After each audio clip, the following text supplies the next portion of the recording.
To the channel, everyone. How are you all doing? Hope you're all doing well. This is Easy Gamer. So today we are looking at something that was not really a mystery but is coming, and quite frankly I'm in two minds what's it gonna be like. I really don't know. It could end up being like that other Ussr in the Japanese tech tree, horrible shit past, or this thing could be Russian OP as anything.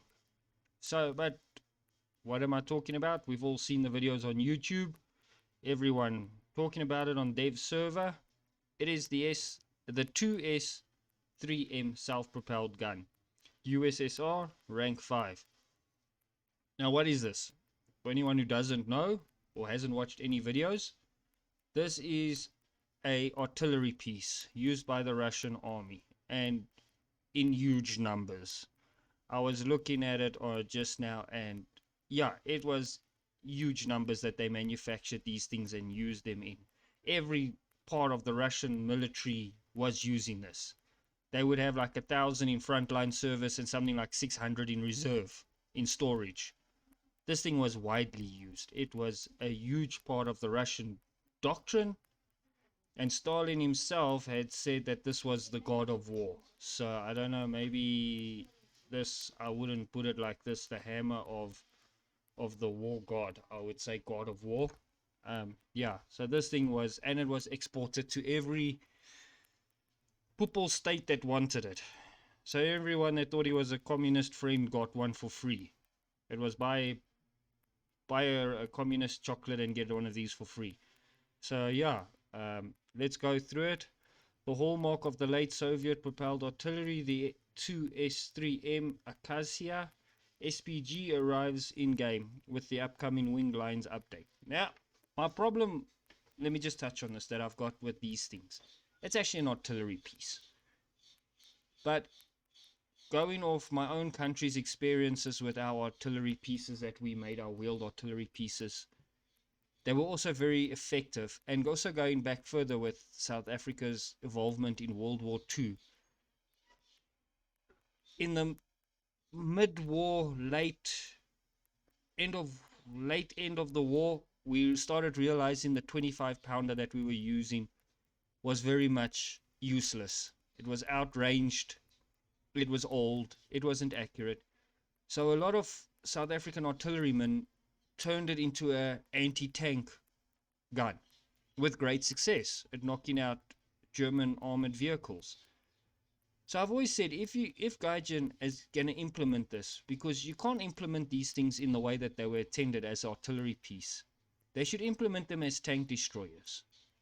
Yeah, maybe it won't be so effective as a tank destroyer that is designed to be a tank destroyer, but it is a way to get some of these unique things in game, like this and the new Swedish one.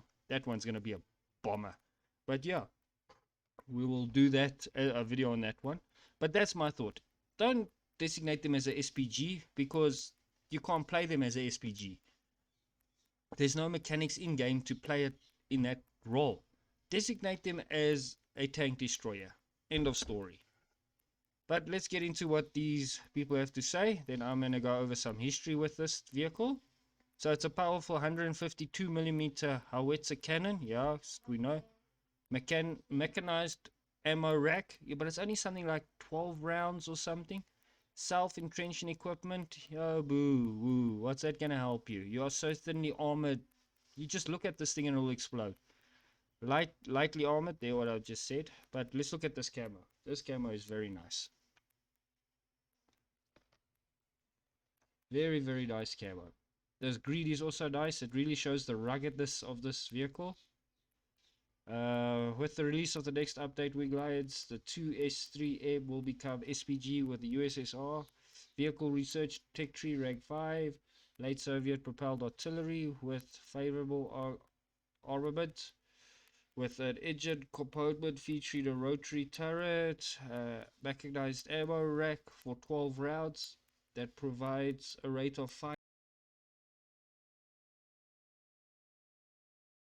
4.5 rounds per minute. That is quite quick.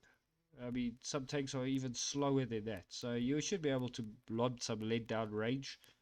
But like I said, if you're gonna get caught out, depending on the turret rotation, if you're gonna get gangbagged here, you won't be able to deal with everyone at once. Unless you're using the overpressure mechanic and you're using some OPE hash round, then you should be able to do it 2 targets, 3 targets at once. But I don't know, I doubt it. Yeah. Distance as well as sharp charge. Okay, here we go. Here we go. Quick howitzer targeting, simple, convenient. The vehicle uses several types of projectile, 3 types of high explosive fragmentation rounds, including a radio fuse shell, armor piercing round, and a ballistic cap armor penetration of more than 160 millimeters at a short distance, as well as a sharp charge BP 540 round with penetration of up to 250 millimeters. That is quite good. That that will go through most main battle tanks, I think. So yeah, it's going to be quite an interesting. And then also this high explosive fragmentation round will be quite interesting. I don't know much about a radio fuse shell. I don't know anything. Yeah, but this I think should be quite interesting. We will see. This is the piece I read. Interesting. So interesting. This is just a little fun fact. Soviet leader Joseph Stalin once called the artillery a god of war, while infantry was mentioned as the queen of the field. These two nicknames were quite popular in the former Soviet state until... Okay, yeah, we won't go further. I wouldn't even call him a leader. I would call him a mass murderer. Tell you what, I'm going to get my head chopped off for that, but anyway, it's my opinion. Yeah, it's just saying that you shouldn't expect miracles, because if you get founded, you get killed. But it could be a nice vehicle to see and to have some fun with, just to piss off some new players or even older players that are, yeah. So it should be very nice. So let's dive into a little bit of history.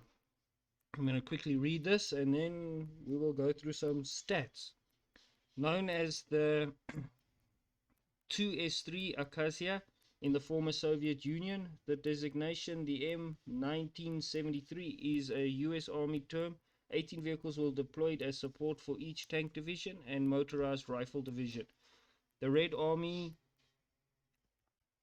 in the Red Army, the chassis was a shortened version of that used for the SA-4 surface-to-air missile system and the GMC armored mine layer, both of which were used in the USSR for many years, fitted with nuclear, biological, chemical, MBC protection, and with tactical nuclear capability.